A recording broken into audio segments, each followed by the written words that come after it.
Good morning friends. उम्मीद है आप सब अच्छे से होंगे।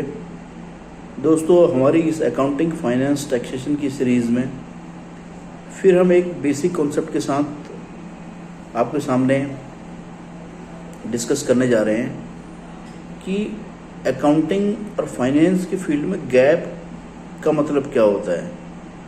GAAP गैप, आपने बहुत जगह ये गैप वर्ड सुना होगा। इंडस्ट्री में भी लोग गैप के लिए जॉब अप्लाई करते हैं, लोग गैप की प्रैक्टिस करते हैं और बहुत सारे कॉलेज, यूनिवर्सिटी और जो प्रोफेशनल इंस्टीट्यूट है वहाँ पे भी इस गैप शब्द का बड़ा महत्व है और काफ़ी जगह पे ये यूज होता है। ये गैप है क्या चीज़? गैप का पूरा जो मतलब है, जो फुल फॉर्म है इसको बोलते हैं जनरली एक्सेप्टेड अकाउंटिंग प्रिंसिपल्स। मतलब अकाउंटिंग के वो नियम, अकाउंटिंग के वो प्रिंसिपल्स जो जनरली एक्सेप्टेड किए जाते हैं फाइनेंशियल स्टेटमेंट को प्रिपेयर करने में, फाइनेंशियल स्टेटमेंट को डिस्क्लोज करने में, फाइनेंशियल स्टेटमेंट को प्रेजेंट करने में।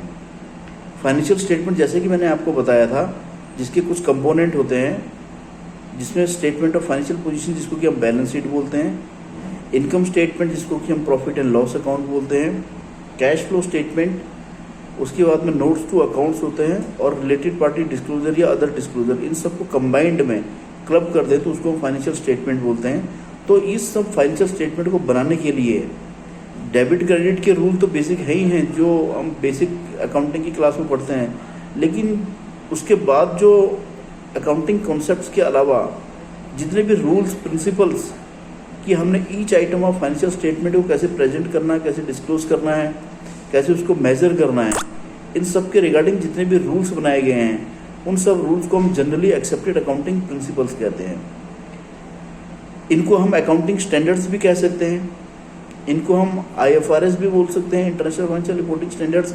तो कहने का भाव यही है, ये हमारे एक ऐसे स्टैंडर्ड्स हैं, ये हमारे एक ऐसे रूल्स हैं जो किसी भी देश के फाइनेंशियल स्टेटमेंट को बनाने में अपना योगदान देते हैं और कोई भी देश की फाइनेंशियल स्टेटमेंट जो है, इनके रूल्स, इनमें दिए गई जो बातें हैं, जो बेसिक नियम है, उनके हिसाब से बनाया जाता है। अब बात कर लेते हैं इंटरनेशनल लेवल पे ऐसी कौन सी अथॉरिटी है जो ये बनाती है। तो इंटरनेशनल लेवल पे जो हमारी होती है वो international financial accounting standard board होता है, जो कि जो स्टैंडर्ड वो बनाते हैं, उन स्टैंडर्ड को हम इंटरनेशनल अकाउंटिंग स्टैंडर्ड या फिर इंटरनेशनल फाइनेंशियल रिपोर्टिंग स्टैंडर्ड भी हम बना देते हैं। ये बहुत सारी देशों की जो अकाउंटिंग बॉडी है, जैसे ICA हमारे यहाँ पे इंडिया में है, वैसे जैसे दूसरी कंट्रीज में जो भी वहाँ की प्रोमिनेंट अकाउंटिंग बॉडी होगी, रेगुलेटरी बॉडी, वो सब उसका मेंबर होते हैं। तो ये स्टैंडर्ड इंटरनेशनल लेवल पे बनाए जाते हैं, तो आपको वो स्टैंडर्ड फॉलो करने होते हैं। अब ये डिपेंड करता है कि वो कंट्री जो है उन बने हुए इंटरनेशनल स्टैंडर्ड्स को एज इट इज़ अप्लाई करती है या फिर उसमें कुछ प्लस माइनस करके या कुछ चेंजेस करके अप्लाई करती है। जैसे इंडिया के इसमें हमने कन्वर्स्ड फॉर्म में IFRS को अडॉप्ट किया हुआ है, जिसको कि हम इंडियन अकाउंटिंग स्टैंडर्ड बोलते हैं, जो कि कम्प्लीटली IFRS तो है ही है, लेकिन IFRS के साथ साथ उसमें हमने कुछ अपने इंडियन लॉज के हिसाब से कुछ हमने चीज़ें ऐड करी हैं, कुछ उसमें से हटाई है, जिसको कार्व आउट बोलते हैं। तो वो स्टैंडर्ड इंडियन अकाउंटिंग स्टैंडर्ड जो कि हमारे यहाँ अप्लाई होते हैं। इससे पहले हम अकाउंटिंग स्टैंडर्ड भी यूज़ कर रहे थे इंडिया के अंदर, तो वो भी अभी भी चल रही है, कुछ कंपनीज के ऊपर अप्लाई है। तो कहने का भाव यही है, ये वो सारे सेट ऑफ रूल्स हैं, ये सारे वो हमारे मेजरमेंट और प्रेजेंटेशन, डिस्क्लोजर करने का एक तरीका है, जिसके बेस पे भी किसी भी देश की फाइनेंशियल स्टेटमेंट को बनाया जाता है, प्रेजेंट किया जाता है एज पर गवर्नमेंट नॉर्म्स। तो हमारे यहाँ पे मिनिस्ट्री ऑफ कॉर्पोरेट अफेयर्स जो है इंडियन अकाउंटिंग स्टैंडर्ड बनाने के लिए बोलती है, और जो कि ICAI हमारे यहाँ पे एक अथॉरिटी है, प्रोमिनेंट अथॉरिटी है, एपेक्स अथॉरिटी है, जो कि अपना कंट्रीब्यूट करती है ये अकाउंटिंग स्टैंडर्ड बनाने में। इसके अलावा और भी हमारी बहुत सारी अथॉरिटी हैं जो मिनिस्ट्री ऑफ कॉर्पोरेट अफेयर्स को एडवाइस करती है इस बारे में स्टैंडर्ड्स को लेके, जैसे ICWAI का इंस्टीट्यूट है या कंपनी सेक्रेटरी इंस्टीट्यूट है या और भी कई लीगल इंस्टीट्यूट है।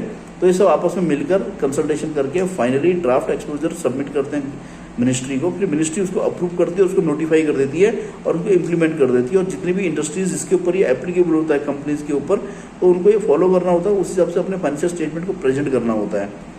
तो इनके अंदर जो भी बातें लिखी गई हैं, चाहे वो कॉन्सेप्ट के रिगार्डिंग हो, चाहे वो आपके पॉलिसीज़ के रिगार्डिंग हो, चाहे वो डिस्क्लोजर की पॉलिसी हो, चाहे वो मेजरमेंट की पॉलिसी हो, जो भी ट्रांजैक्शन को जैसे जिस सिचुएशन में हमने उसको प्रेजेंट करना है, जिस सिचुएशन को मेजर करना है, वो सारी बातें इनमें लिखी गई हैं, डिटेल्ड में हैं। आप उसको देख सकते हो। इसके ऊपर प्रॉपर बुक्स अवेलेबल हैं, प्रॉपर वीडियोज़ अवेलेबल हैं, तो इससे आपकी नॉलेज काफ़ी बढ़ सकती है। जिनको फाइनेंशियल स्टेटमेंट से रिलेटेड कोई भी दिक्कत परेशानी है तो इन सबको रेफर कर सकते हैं। तो दोस्तों ये एक बेसिक सा प्रयास था मेरी तरफ से गैप को एक्सप्लेन करने का। तो होप कि तुम्हें कुछ मेरी बातें इसमें इनपुट जो मैंने दिया वो शायद आपको कुछ समझ में आया हो। और इसके अलावा मैं आपसे रिक्वेस्ट करता हूँ कि आप मुझे सजेस्ट करिए कि किसी अच्छे टॉपिक पे, किसी बढ़िया टॉपिक पे मैं और अपनी कोई वीडियो लेके आऊँ। तो आप मुझे उसमें कमेंट कर सकते हैं और साथ साथ में मुझे एडवाइस भी कर सकते हैं कि मुझे अपनी जो एजुकेशनल सीरीज़ की ये वीडियोज़ हैं इनको मैं और बढ़िया तरीके से कैसे आपके सामने प्रस्तुत कर सकता हूँ। तो तब तक के लिए थैंक यू। मुझे आपके कमेंट्स का इंतज़ार रहेगा। थैंक यू दोस्तों, थैंक यू वेरी मच।